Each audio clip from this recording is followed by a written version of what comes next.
Hello.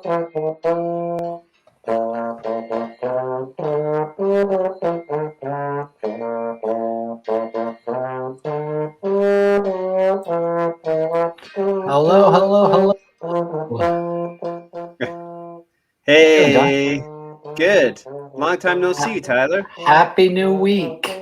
We made it. Yeah, we did. It was a long week, man.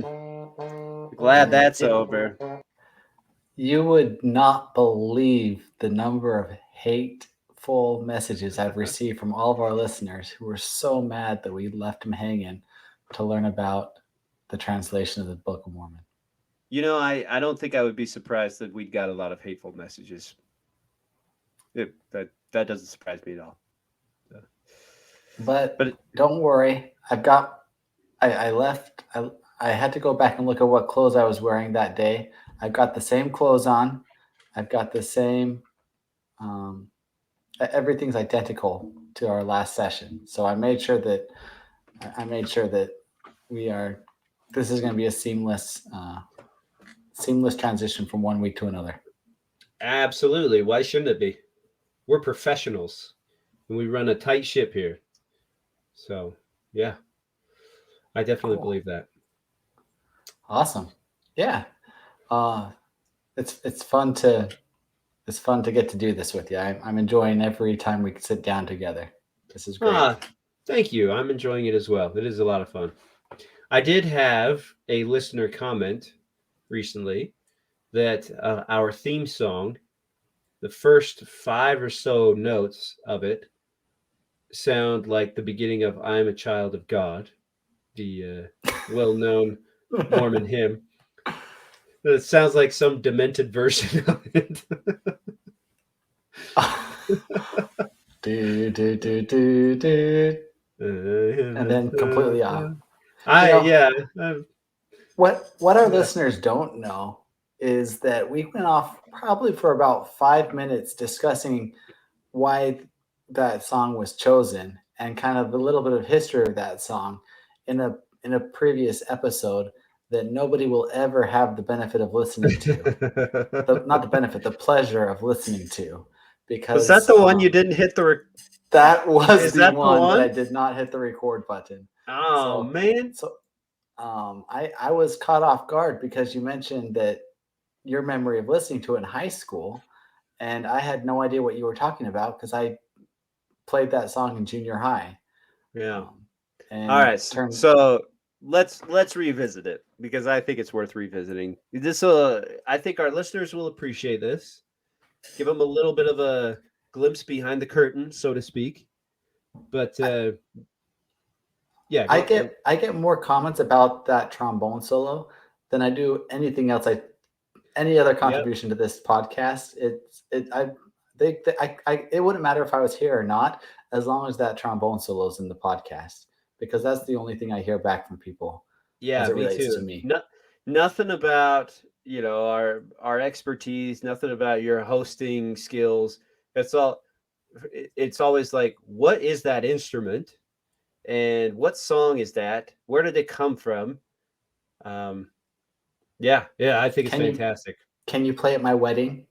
Will you play at my funeral if you're still alive? I think that it has that type of impact on people that they want me to play that song everywhere I go. I would love to have that song played at my funeral.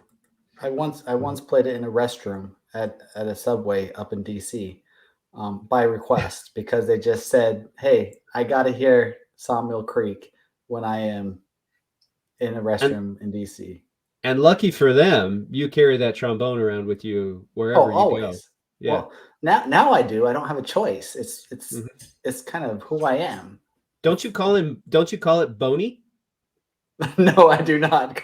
No, I do not. I call it my trombone, as most trombonists do. I thought you named it Boney. That is, sorry. I'm pretty sure you introduced it as Boney. So let's get into the story, because that that might be something that I'm scratching my neck. There's a telling sign of where I fall in this conversation right now. Let me scratch my neck and show a little bit of insecurity with myself because we're going to get into my high school days that I do not have complete recollection of. So what? So yeah, let's touch on this trombone solo and why do we have it Yeah, for so those who don't know, including myself apparently. yeah, so first of all, we just need to say we both peaked in high school. I think that's pretty clear. Um, but yeah, so I believe it was, I want to say it was senior year. So, we're 18, 17 years old, and we were both in choir together. And our choir teacher every semester would have us perform some sort of musical number as like a semester project. Usually it was just nonsense, but I remember this one day we were doing these projects. You come in with your trombone eh, or bony. I don't remember that. I do not remember that. No, anyway, you came in, and I remember you asked our friend Laura Bennett, who was just a super nice girl, very, very talented on the piano, a great person to be around. And you asked her if she would accompany you on this song, and uh, and she said, "Yeah, absolutely," because she's a nice person. She immediately agreed to do it, and she'd never seen the music before in her life. I remember that. Like she was going to be sight reading that piano accompaniment, and like I think part of the reason why it was so funny is because Laura Bennett is one of these people that you just immediately respect. She's so likable, and she's so talented. And she sits down at the piano. She starts playing this kind of clunky. Not that she was playing it clunky, but just the music it was a clunky musical number. And then all of a sudden, it starts going, and I just and of course the anytime you see anyone play the trombone, I think it's funny because their cheeks blow up, and you just have this intense focus on your face as you're playing this song. And it's just this little ditty of a song that's like ball, ball, ball, ball. And you're so intensely focused. Laura is just trying her best not to mess up. She's taking it super seriously because she wants to do a really good job for you. And I'm in the back just laughing my head off because it was such an entertaining song. Well, let me say this. I all like you say, I have utmost respect for Laura Bennett. I haven't Uh-huh. kept in touch with her at all, but I just remember everything you're saying being completely accurate. If I make it big and make my millions off of Sawmill Creek, I'll make sure she gets half of the royalties because As she you deserves should, it. She as you deserves it should, for that accompaniment. because So she was here's she was playing the straight person, and you were the fall down comedian in that routine. But so yeah, I here's still why that remember story's funny to laughing. me. I don't remember that at all. I did not I did not know that I played that song in high school. Yeah, And I always wondered because as a group of friends it would come up at least every year or two. Someone would bring up, "Oh yeah, Tyler and Sawmill Creek." And every time I thought to myself, "Why are you pinning this on me?" Because that song, if you I'm you were in band in junior high, no, Miss. I did Oh, jazz band. jazz band. Oh, jazz band Yeah, in junior high. because Okay. I So in the yeah, band in junior high, which most of a large chunk of our friends were in, right, um, yeah, they all played Sawmill Creek in their book, and just in the regular band book. And so everybody had heard it before. Everybody knew what it was. To me, it's just a trombone that's not funny at all. A very serious instrument, one of the most serious of all instruments. And so every yeah. time, like in this podcast, every time someone says, "Oh, that's hilarious! It's so funny," I'm just scratching my head. I do not get it, and it's still not funny to me.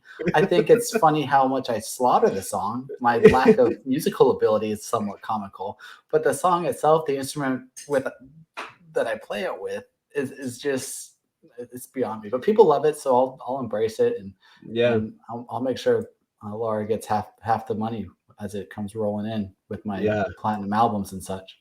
We should have her as a guest on the show. Oh Not yeah, that'd and be yeah, great. have Yeah. her talk about something about church LDS church history. But Yeah, I'm sure she's an expert on it all. yeah, that's where this whole project started. It was back in high school. The germ of an idea. Tyler with his trombone, Boney, he's getting up in front of everyone and just nailing that song. And me I thinking, yes, we are going to accomplish wonders one day. I probably practiced just as much for that performance as I did for the recording for this that this played every episode, which Well, is less than 5 times. I luckily I still had that trombone in the attic. I pulled it out, made sure that it worked, and then I hit the record button, and yep. this is history.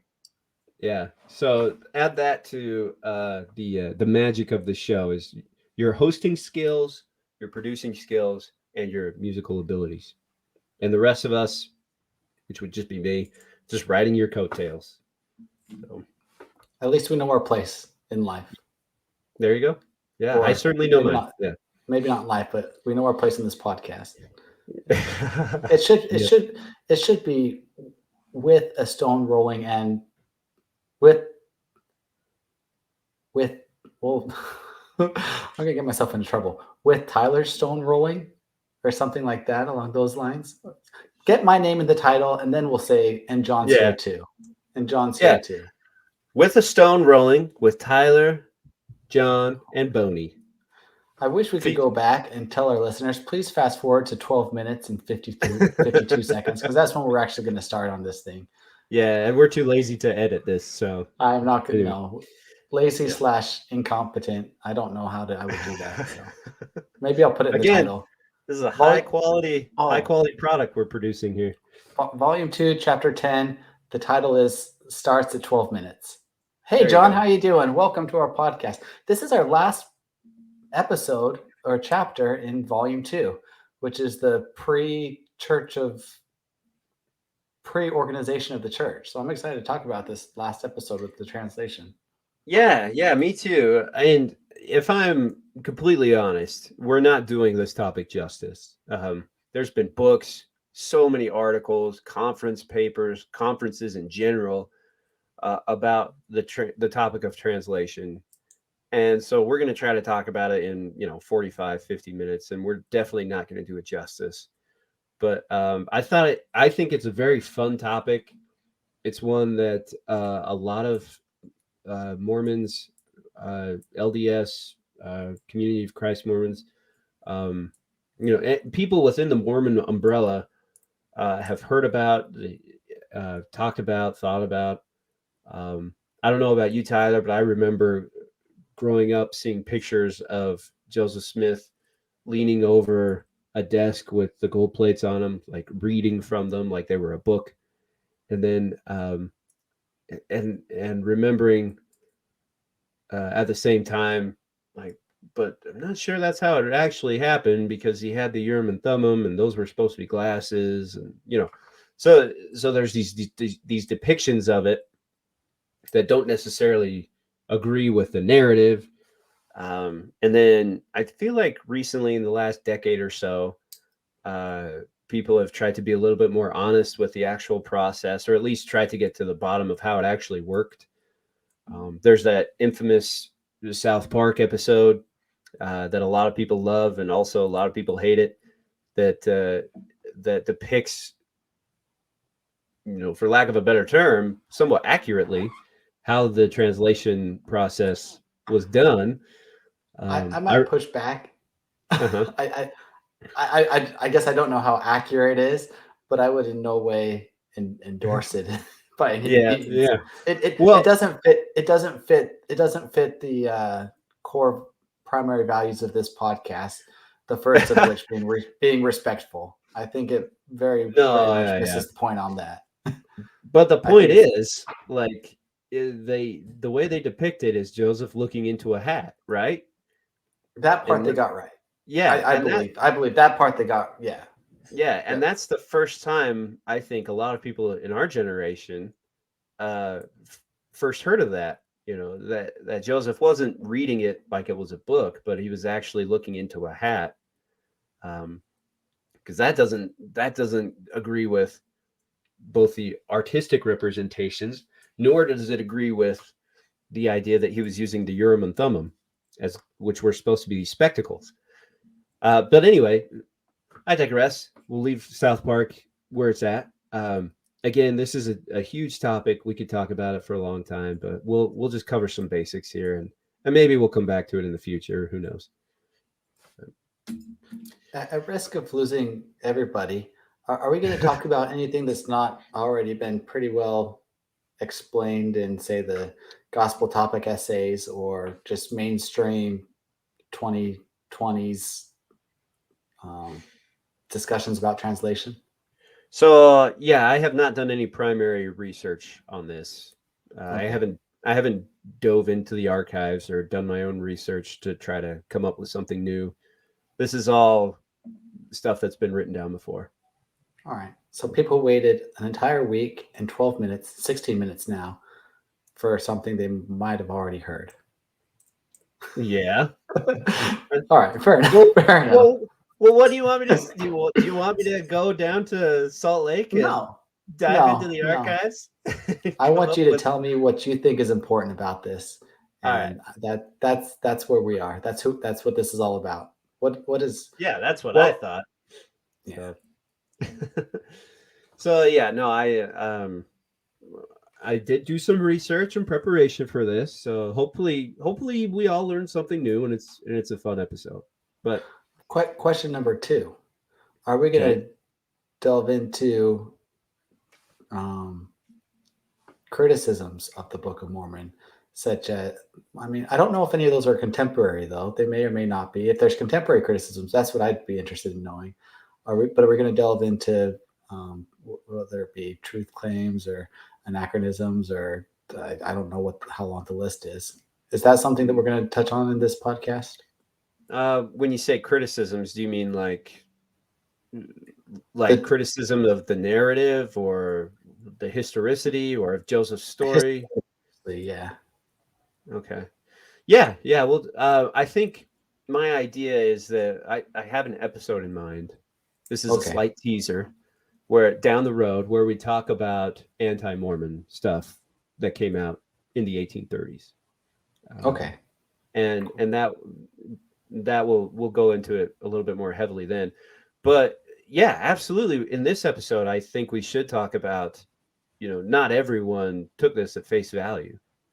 And then maybe some ideas of how Joseph Smith pulled this off, or the different ideas around that. All right. Yeah. Well, let's jump. Let's do this then. Yeah. So a little bit of a timeline. Joseph obtains the plates in September of 1827, and he starts translating them with Martin Harris from April to June of 1828. In June of 1828, Martin Harris loses the 116 pages that they had translated. Well, again, we'll do a different episode on this, but this was devastating to Joseph and Martin Harris and to the Smith family in general. It's pretty well known too that around that same time, Emma gives birth to a stillborn child. So just a very, very hard time in Joseph Smith's world. And how long have they been translating to get these 116 pages? From April to June. So about 2-3 months. Okay. Did they have other... this obviously wasn't making money at the time. Were they working and doing this on the side, or do we know how much time they would have put into it? Yeah, so that's a great question, and it leads us into a little bit of context. Obviously, the work day back then looks vastly different than now, right? So Martin Harris, we'll take a look at Martin Harris specifically. Here's a very successful farmer and businessman. Now, this guy obviously has the money to leave his farm and have someone else work it while he's gone, right? So yeah, he's still making money when this is happening. He's got people working his properties and his different business interests, but he is, from what I understand, he's fully invested in the translation process. Joseph, on the other hand, is not so much. I know that he did have a little bit of a farm. He was trying to get that started. but he doesn't have the resources that Harris has. So yeah, he and Emma are living off of a lot of charity from Harris and the Knights, um, the Stoles too. I think we're helping out. But yeah, he's fully invested in this, mostly because of, and this is from his narrative, from what he's telling people. Uh, God wants him to be doing this and nothing else. He's got to get the Book of Mormon out there. So yeah, to answer your question, this is pretty much all they're doing at the time. Okay. And a page. What's a page? Do we have an idea if one page of manuscript is how many pages in the current printing? Yeah, that's a really good question. So they called it 116 pages. I would assume at this time that they were using just standard, I don't want to say 8x11 that we use, but standard for the time pages of varying lengths. The fact of the matter is they had 116 pieces of paper with words on them that could be printed. Do we know how many pages were in the total printer's manuscript? Not off the top of my head. Okay, No, that's fine. I know. I'm just curious. But I do know that when Oliver Cowdery started translating, they were pretty much translating on whatever they could find. It wasn't just like a ream of paper that they slapped down in front of Oliver and he just started writing on. They were, if you go back and look at what he was writing on, it's all different lengths. Some of it's torn up, implying that it was scrap paper, you know. So I know that Joseph and Oliver were translating on whatever they could get their hands on. Whereas I would assume, because Martin Harris had more resources and he was there directly involved, that it was a little bit more clean and neat. But that's a good question. I'm not sure. I just Googled it, and Church News site, the manuscript contains 464 pages. And so just doing the math, a page is kind of close to a page when you're talking. Mm-hmm. I mean, you mentioned they could be different sizes and all that, but for the most broad stroke, it's maybe slightly less than 116 current pages, but same idea. And so that would put us. I don't have a copy. Actually, I do. As we keep going, maybe I'll look and see how far that would be in one of the early copies of the Book of Mormon. But go ahead. Sure. Yeah. So also, when Oliver takes over, they start in the Book of Mosiah. They don't start in First Nephi. They start in Mosiah. They go through it, and then they went back and did First Nephi, which is so we know where it was then. Mm-hmm. It was the Book of Mosiah. Yeah, that's where Oliver started with Joseph. And also, there was no punctuation. Oliver was just writing straight words. He wasn't putting periods, dashes, commas, none of that. That all came in during the printing process. Okay. Cool. So that's something that most people may or may not know then. And so I just want to reiterate. So when they lost 116 pages, they didn't say, "Oh shoot, let's start over again." Right. They kept going from where they had stopped. Mm-hmm. Kept translating the book, and then when they were done, they started at the beginning again, up until Mosiah to do that again. Right. So that brings up a good question of what was exactly on the 116 pages.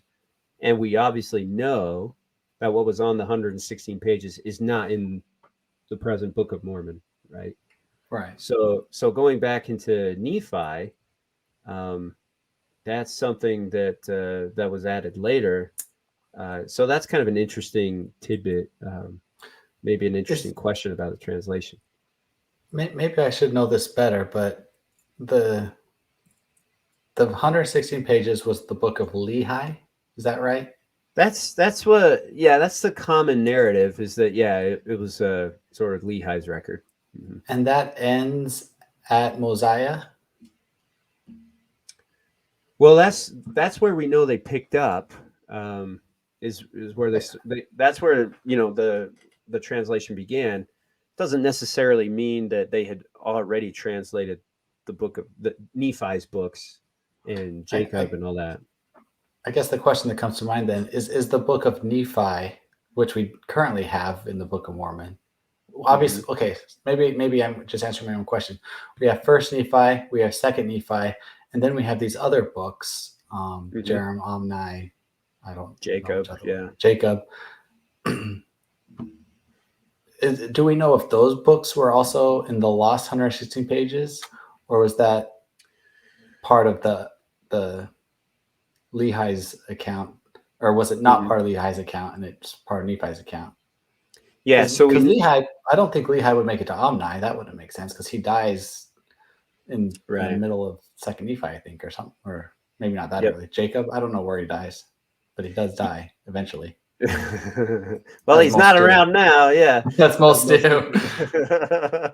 Yeah. So we know that nothing in the 116 pages is currently in the Book of Mormon. So Okay, they did. Yeah. So they didn't translate Nephi twice. but they did start at Mosiah,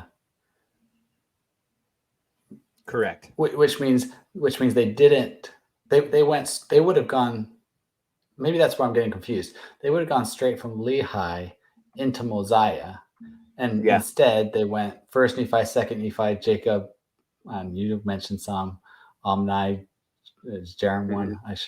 I could look at it, but um, so those books that occurred after Lehi would have died were put in on the second go around, not included in the 116 pages that were lost. Hmm. Okay, Right. cool. Yeah. That's something I did not know. I love these Hmm. episodes. I learn something every time. Good. Good. I'm glad. I don't know if it's important or not, but it's definitely something I'm learning. Yeah. So yeah, so there you go. They started in the Book of Mosiah, and they're translating in harmony from well, they start the translation process in April of 1829. They go till June of 1829. That's when the vast majority of the translation of the Book of Mormon is done.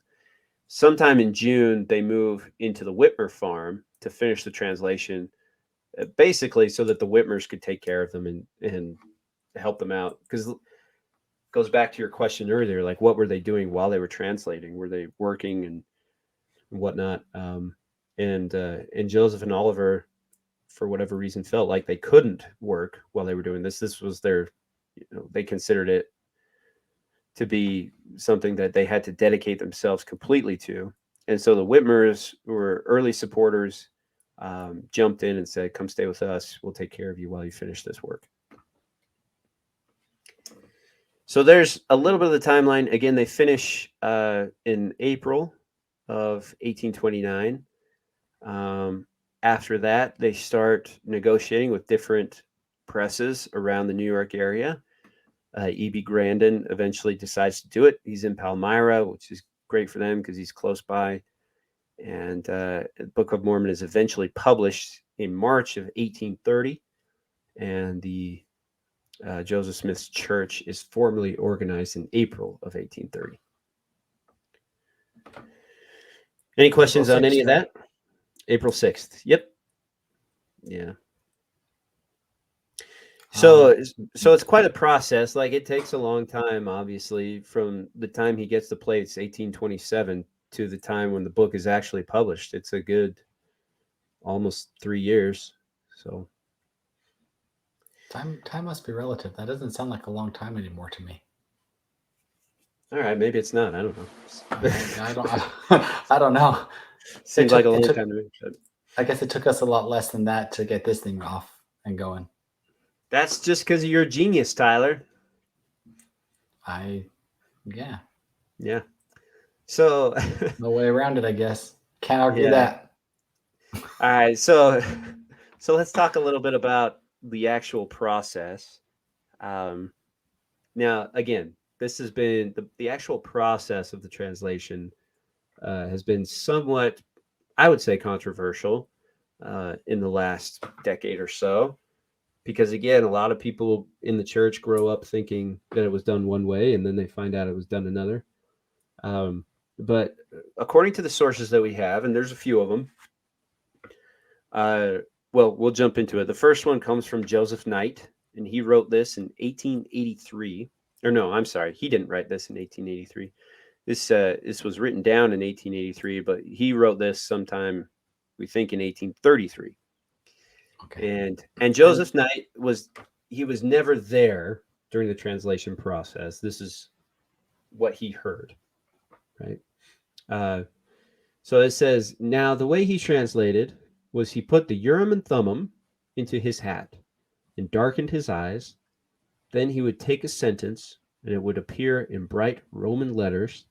Then he would tell the writer and he would write it, and that would go away, and the next sentence would come, and so on. So that's Joseph Knight Sr. You'll notice here he doesn't mention Joseph looking at the plates or even the plates even being there, right? Yeah. Anything else stand out to you? Yeah. So the Urim and Thummim, we've kind of discussed previously, that could either be the spectacles or other seer stones, possibly. And what I Right. guess, and if I don't know if you want to talk more on that, there's other things that stand out as well, but that's the first. Yeah. I think that's a really good point.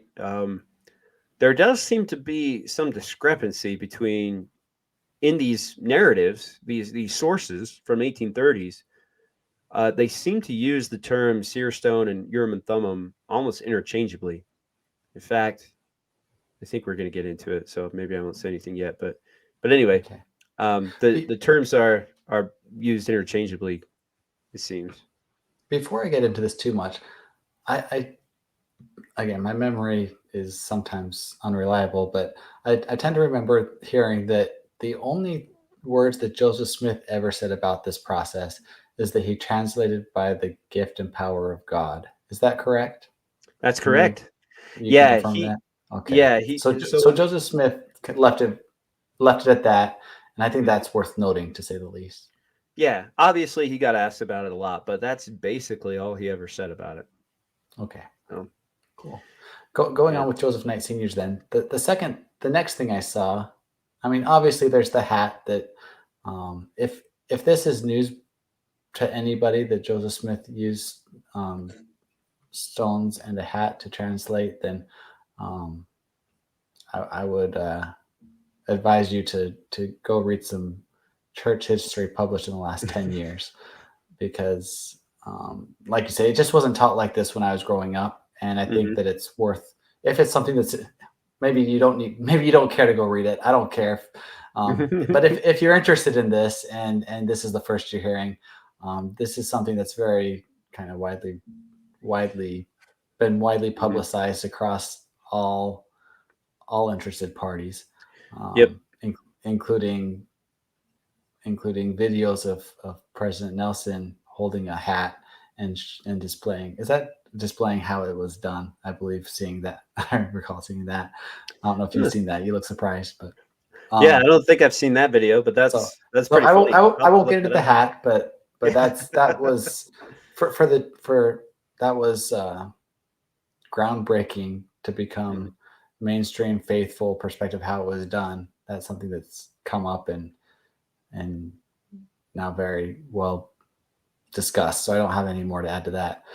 Yeah. The next thing that does stand out, though, is that he would take a sentence and it would appear in bright Roman letters.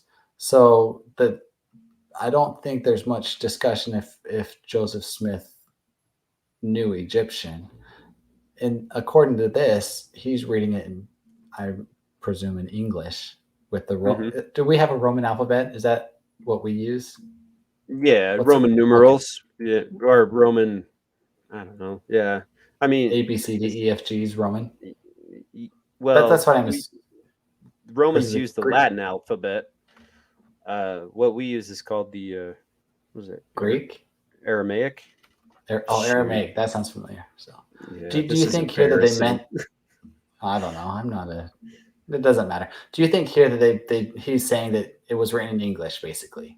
Yeah, yeah. So That's the the point I'm getting at. That's the point I'm getting at. mhm, Is he wasn't according to this account, at least, he was just reading it in English, and then he would write it, and as soon as it was written, that he would see the next words and go word by word, right. reading it in Mhm, English, saying it in English, and making sure that it's written in English. Yeah, so that's mhm. I think that that's worth noting, to say the least. Um, Yeah. Yep. I think so too. And yeah, it's not that should make a little bit of a point here that it's not like I'm not sure why the church depicted why LDS narratives depicted the translation the way that they did. I think my own thought is that a lot of the artwork that depicts the translation process is just done for simplicity's sake, um, but also because, and we've talked about this a little bit too, we kind of distance church history from the idea of that a lot of a lot of it came out of the magical worldview, and nowadays in our 20th and 21st century perceptions, we're kind of uncomfortable with that, or at least and just in general. I don't mean like just Mormons specifically. I mean people, Americans in general, kind of scoff.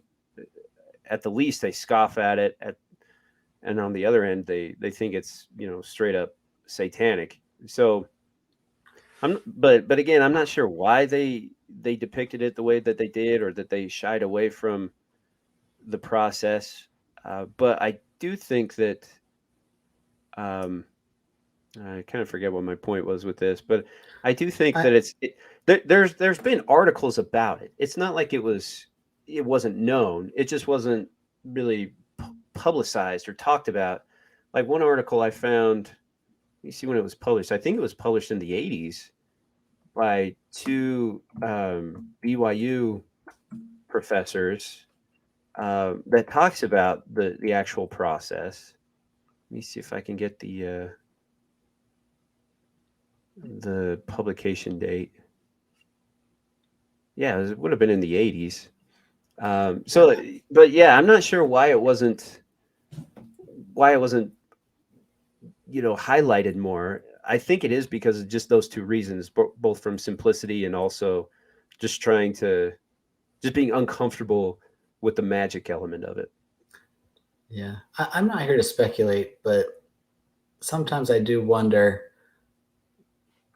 how much.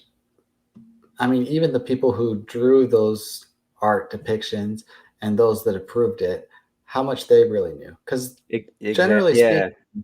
I mean, even, well, again, I'm not here to speculate, but leaders of the church aren't leaders because of their historical knowledge, typically, generally speaking. And their job, Unfortunate. No, I'm just kidding. Yeah. and it's unfortunate for historians, yes. And their job really isn't to study up on history. Hmm. I'm sure that's part of it in their research as they're preparing talks and everything. I'm speculating entirely, but I do can't help but wonder, even though it is found here and there in a few articles throughout the last 100 years, I wonder how much the decision makers, the ones making the curriculum, really really knew about it, and if it was intentionally omitted, or if it was just an oversight that it was omitted, or maybe Yeah. somewhere in the middle. So I don't know. I'm not here to speculate, but I think those are all possibilities. Yeah. Yeah. I think you're right. And it speaks to how we approach history in general, right? And again, not saying that this is the reason why it was depicted differently, but just in history in general, when we look back at it, we don't like to highlight the things that make us feel uncomfortable. like looking at American history, you look at the Vietnam War, for example. There's a lot of stuff there that American historians don't really like to talk about because it makes them uncomfortable, or even the American Revolution or slavery, the Civil War. Um, these kinds of things, when you look into the past at something that has helped shape your identity, and you find something that you don't like, then you tend not to talk about it. And so, anyway, it's an But interesting commentary on how history is done in general, I think. that also falls under the assumption that this is a bad thing. And I Right. don't know that it I don't know that it again, not here to say what's good or bad, but Right. that's with that perspective that you're putting out there, there's an underlying assumption that it's bad, that this is how it's Hmm. translated. And I don't think that that's, at least I don't think that's the current narrative. I don't think they're saying Yeah. despite him using a hat and a stick. I think that that's, I think it's embraced as this is how it was done. and Hmm. and if that's the case, I would push back on your argument slightly, just on that just on that Oh, ground. well, I don't think you're pushing back. I think that's exactly what I'm saying is Oh, that, okay. like, if you go back to the 1830s, people are, okay, so he translated it by looking at his seer stone in his hat. Well, that would make sense to someone with a magical worldview in the 1830s. There's nothing wrong with that, but moving forward 200 years or 150 or whatever, uh, we're not used to that worldview anymore, right? And so it would make someone feel uncomfortable. And if it makes them feel uncomfortable, there's this natural inclination to say, "Oh, well, I don't want to talk about that. I want to avoid that. I don't think that's how it worked." You know what I mean? Like, Okay, I follow you. yeah. So anyway, um, that's a little aside there. So that was Joseph Knight's commentary on it, and then Martin Harris. This is what he said. The prophet possessed a seer stone by which he was enabled to translate as well as from the Urim and Thummim, and for convenience, he used the seer stone. So here we have Martin Harris distinguishing between the two. He says, yeah, he used the Urim and Thummim, but he also used the seer stone because it was just easier. And then he goes on, by aid of the seer stone, sentences would appear and were read by the prophet and written by Martin. Uh, yeah, he's talking to himself in the third person. And when finished, he would say written, and if correctly written, that sentence would disappear and another would appear in its place. But if not written correctly, it remained until corrected, so that the translation was just as it was engraven on the plates, precisely in the language then used. And Martin Harris would have been there as it Yeah. occurred, so it's a first-hand account. Do we? Is there any indication that Joseph Knight Senior's account just came from hearing Martin Harris say this? Is Um, that likely the case, or because they sound very similar to me? Maybe that's why I'm asking. yeah, great question. Let's see. Give me 1 second. I want to see when Martin, because I think Martin's was written after. But yeah, there's definitely a good chance that, I mean, Joseph Knight Sr. is hearing this from someone, whether it's Joseph himself or Martin Harris or whoever. It's a secondhand account. So yeah, there's definitely possible that he heard it And from Martin. from the sound of it, Joseph Smith didn't talk about it much. So I think it's, to me, it's likely that Joseph Knight Senior may have gotten it from Martin Harris, and I mean, Hmm. not that you need to explain off similarities, but to me they sound similar, and that could be one reason why. Yeah, yeah. So, and then if we want to go into a third person, and a second person who was actually there, this would have been Emma in 1879. She wrote, in writing for your father, I frequently wrote day after day, often sitting at the table close by him, he sitting with his face buried in his hat, with the stone in it, and dictating hour after hour with nothing between us. The plates often lay on the table without any attempt at concealment, wrapped in a small linen tablecloth. So, a little bit of concealment there, which I had given him to fold them in. Joseph Smith could neither write nor dictate a coherent and well-worded letter, let alone dictate a book like the Book of Mormon. Um, so Emma did serve as a scribe, but it was, generally thought that she was a pretty inconsistent scribe because she also had to do, her own stuff. And her handwriting is not found on any of the original manuscript material that is now available. So do we think that would have been she was a scribe of the lost records then, or just earlier drafts that were then revised? Yeah, both could be a possibility. She may have, stepped in when Martin Harris was unavailable, but generally my thought is, or my general understanding is that she took over main scribe duties after Harris had kind of been, disqualified from the job, and before Oliver Cowdery came. So Okay. So then we have another not witness, but someone who heard secondhand. This is Elizabeth Ann Whitmer, who was Oliver Cowdery's wife. She married him in 1832 and wrote in 1870. She said, "I cheerfully certify that I was familiar with the manner of Joseph Smith's translating the Book of Mormon. He translated the most of it at my father's house, and I often sat by and saw and heard them translate and write for hours together. Joseph never had a curtain drawn between him and his scribe while he was translating. He would place the director in his hat and then place his face in his hat so as to exclude the light." So we're starting to see some things that repeat, right? It's pretty certain, yeah, Joseph looked into a hat. He used his seer stone, and he did not look directly at the plates. The plates may or may not have even been in the room. With Emma, she says they were in the room. If I'm not mistaken, nobody else mentions them being in the room with them. And based on her cheerful demeanor, mm-hmm. I'm presuming she's a faithful member at this point. Yeah, so she's married to Oliver Cowdery. It's a good question. I know Oliver, he died in the 1850s after he came back after he rejoined Brigham Young's branch of the church. So, yeah, I would assume at the very least she still had a strong faith in the Book of Mormon, right, whether it was in the church or not, whether it was with Brigham Young's sect or not.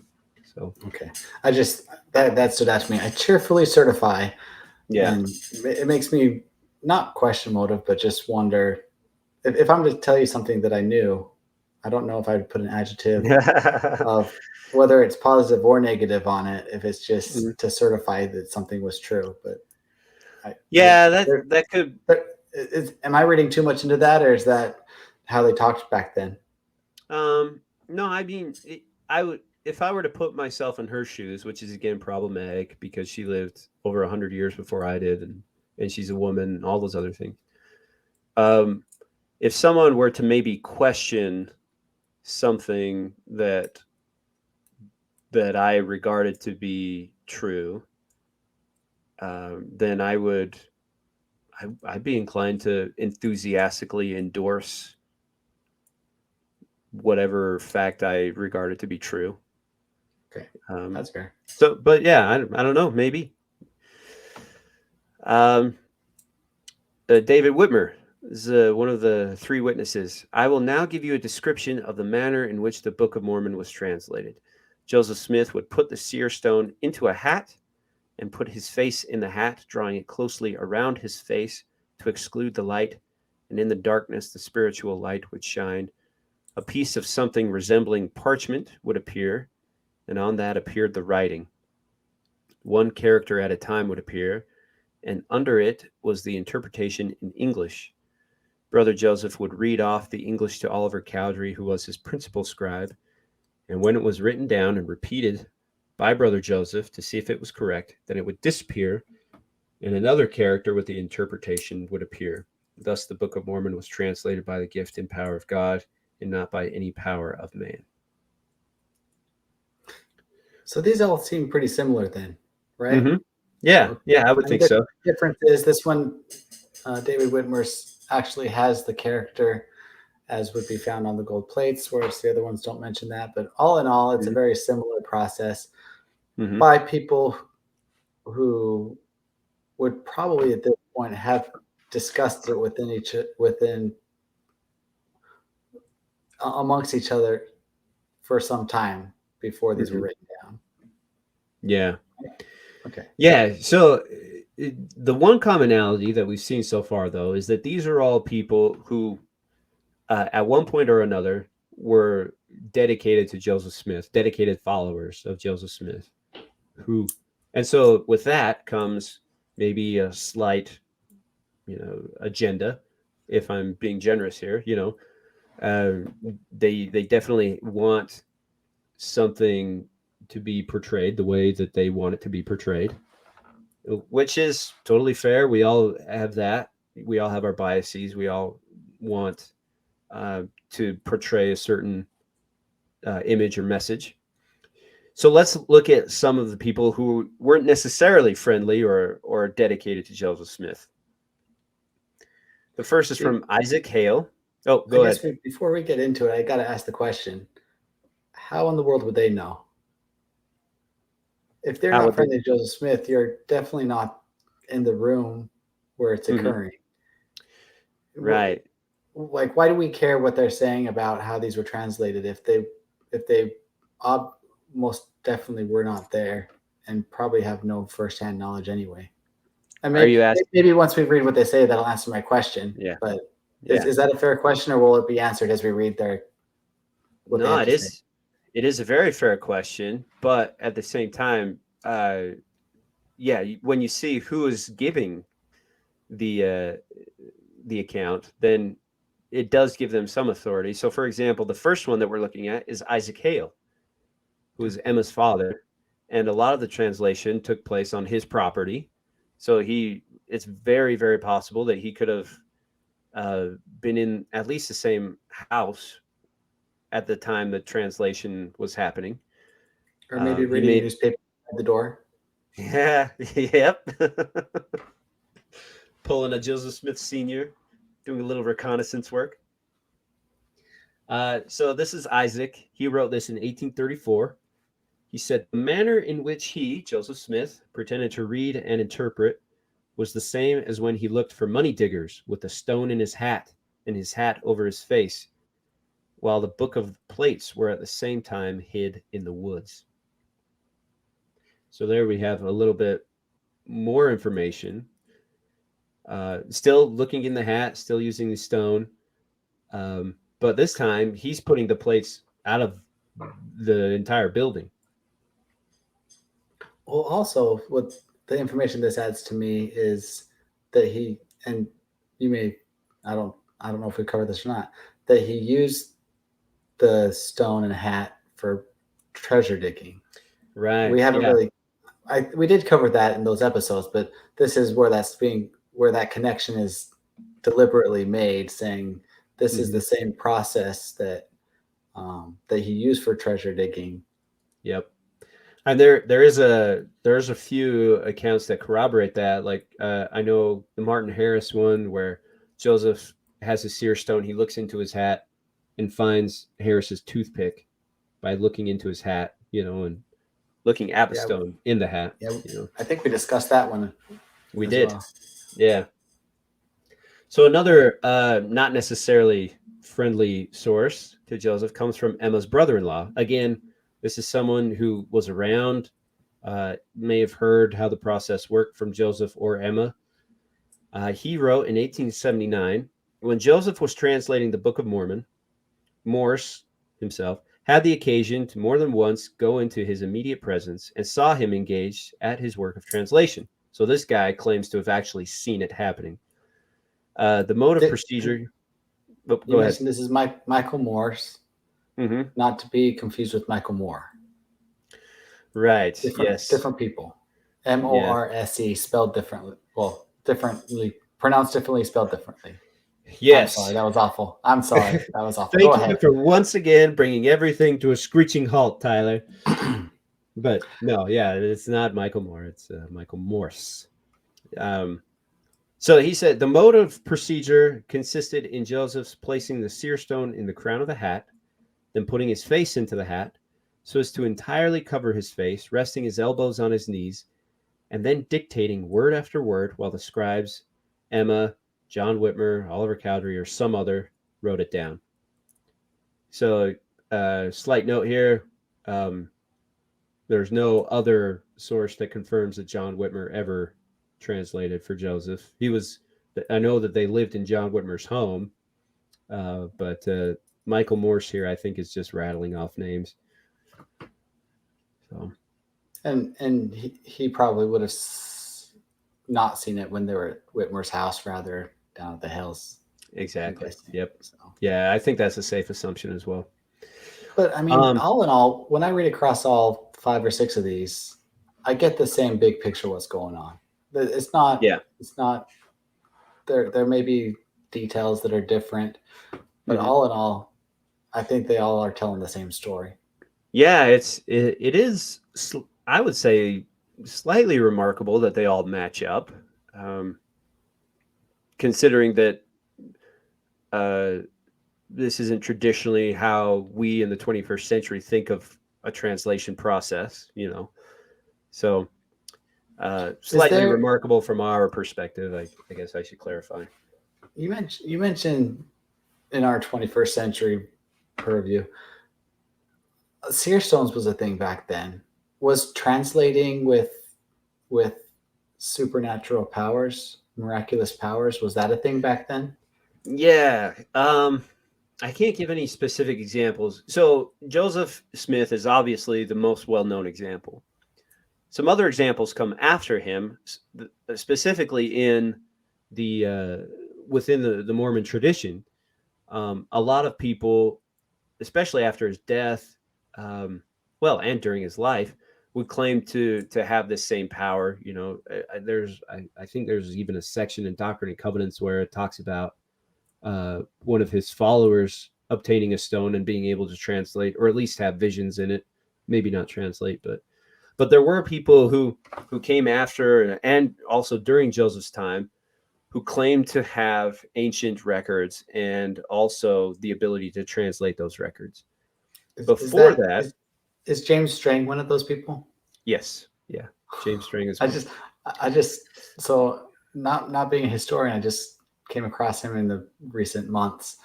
Very interesting story. I hope we get into that as well. Yeah. Yeah. Yeah. Okay. I'll leave it at that. That'll be a fun volume, I think, too, just talking about how the different sects came to be. But yeah, so, and then as far as texts go, I would think using a stone to translate ancient texts, it's not common, but there were definitely examples of people able to translate different languages, like hearing different languages, or that weren't ancient, right? Like contemporary languages, German, French, what have you, Arabic, even Native American people claiming to have the ability to translate those languages, and that goes back to this idea of the gift of tongues, which is a New Testament idea, right? Right. People being blessed with some kind of divine gift to translate different languages.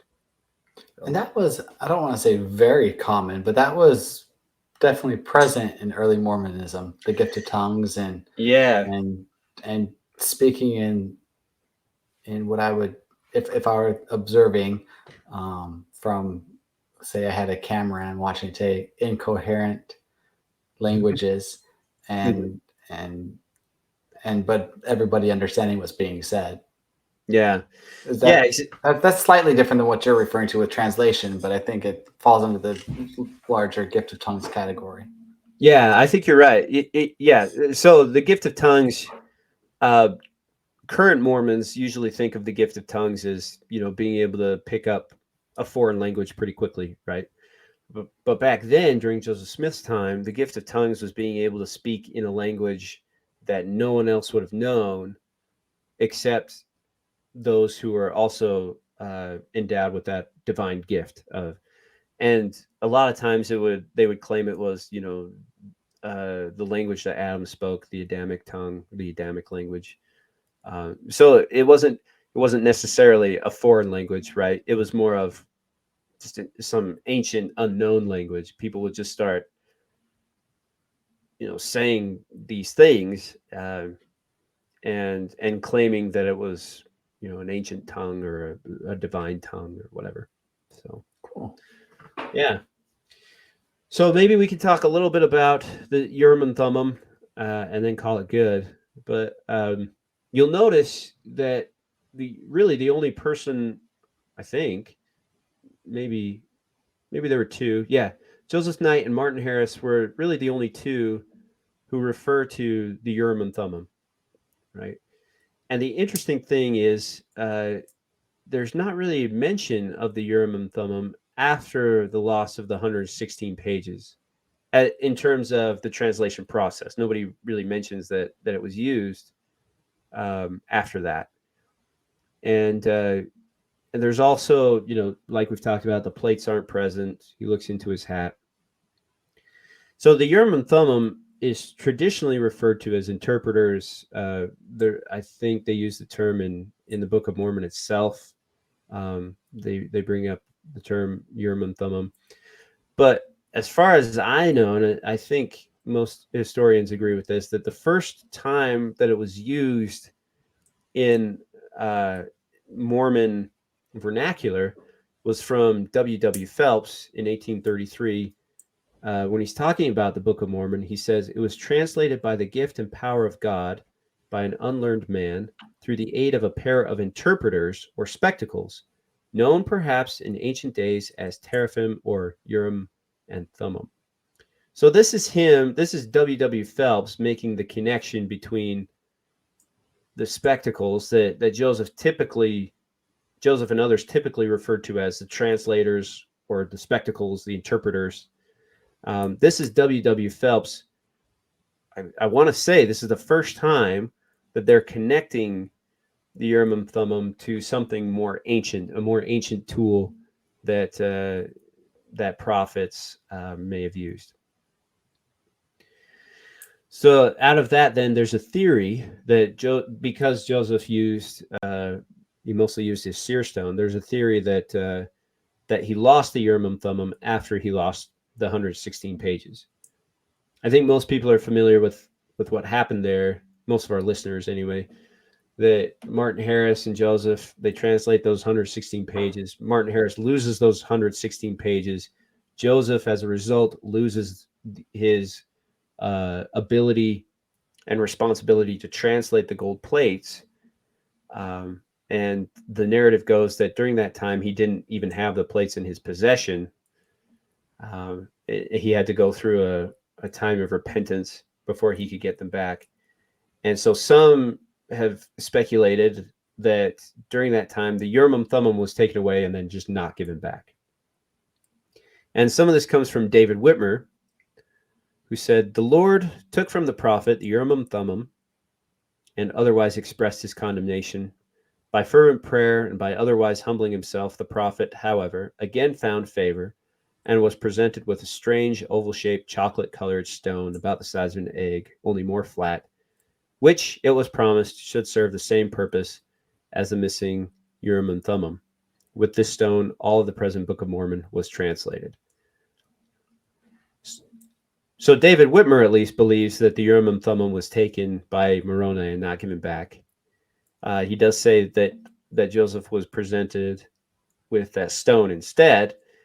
It doesn't necessarily mean that that he was given the stone at the time that the plates were given back. It could mean that he already had it and that the stone took on that purpose after that.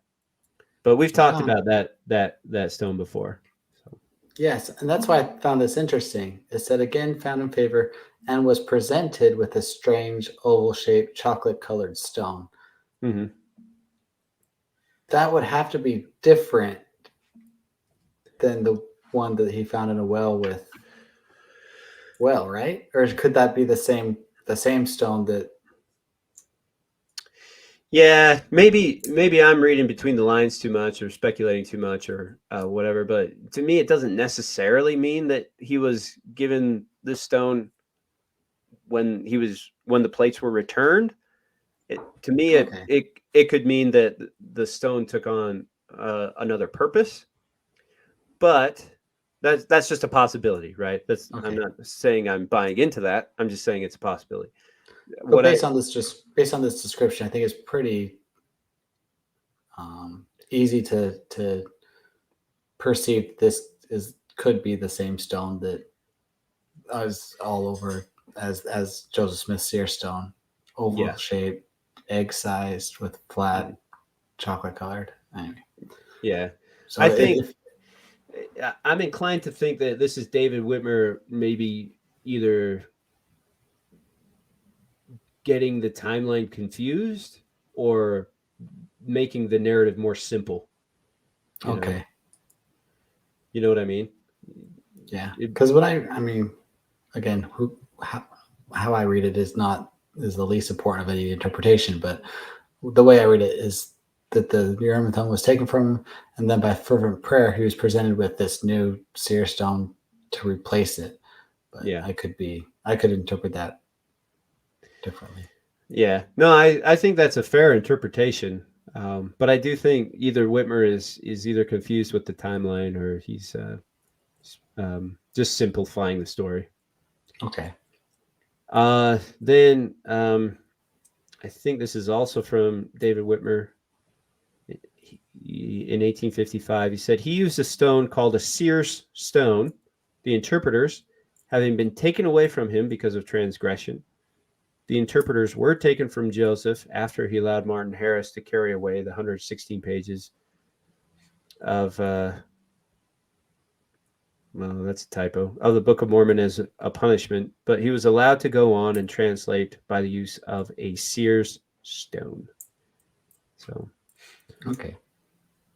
anyway, that's all I got. So it's uncertain to know after the 160 pages were taken if he had the spectacles.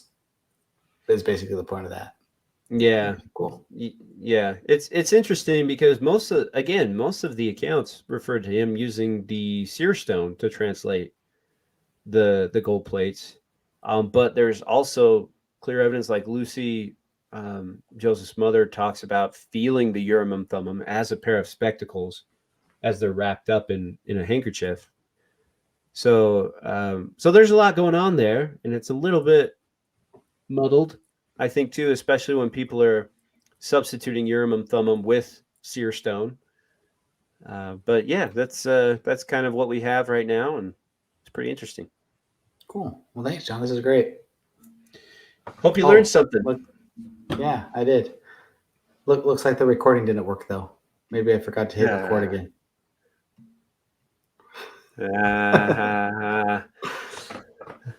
It's not Just me kidding. you're hurting, you know. Just kidding. This is great. This is cool. This and thus concludes volume 2, the Joseph Smith pre-church organization, official church organization. So thanks, John. I appreciate this. I think Yeah. um, for the sake of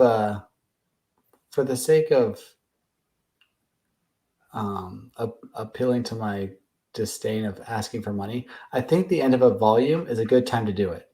So if I will say, if you guys have enjoyed this and you've enjoyed volume 1 and specifically volume 2, please please donate to the With the Stone Rolling Fund, and just that's a great way to tell John thank you, show him you value this information, value the time that he spends researching this, and all of his great contribution to helping find a safe, respectful medium by which someone can really dig in and learn this stuff without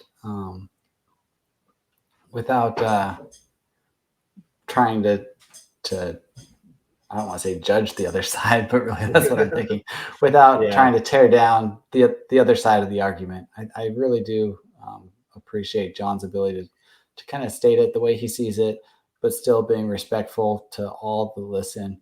Um, my favorite overall feedback from people is when I hear somebody who's um, either completely left the church or just has completely deconstructed their faith, say, I love this podcast. And then I turn around and there's someone who's completely faithful, who is um, just very orthodox believing member, say, Tyler, I love this podcast. It's great. So the way you do this, just let the documents, generally speaking, speak for themselves, describe the context, and showing that there is a healthy conversation to be had about around these things, and it doesn't need to be used as ammunition, as I think you put it one time.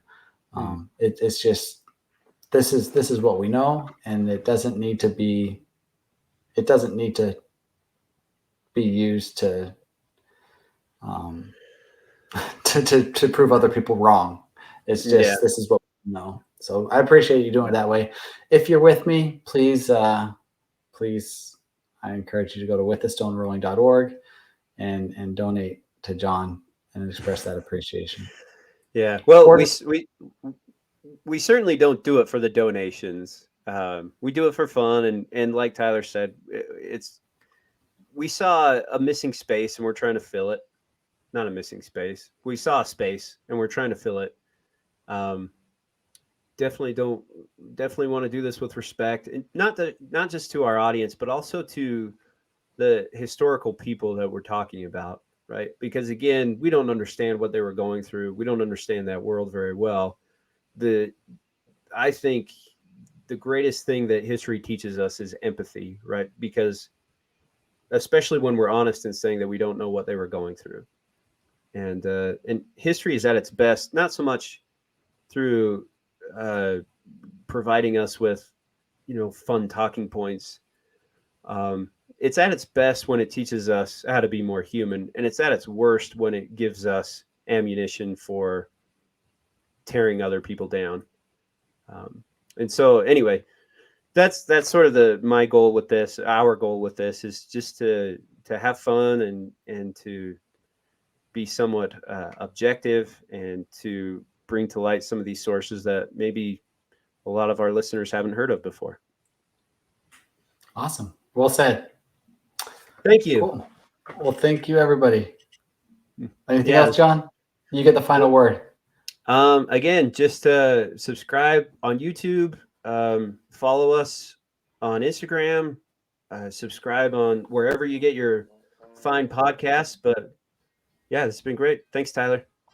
And thanks to our listeners, and thanks to those who have already donated, especially. I don't know, we don't thank them enough, but thank you very, very much for doing that. It means a lot.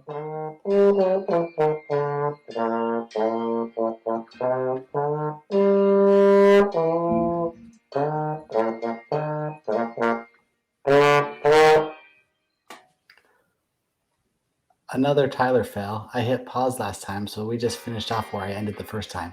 So I will give everyone the pleasure of starting from the beginning. Life's rough, roll on.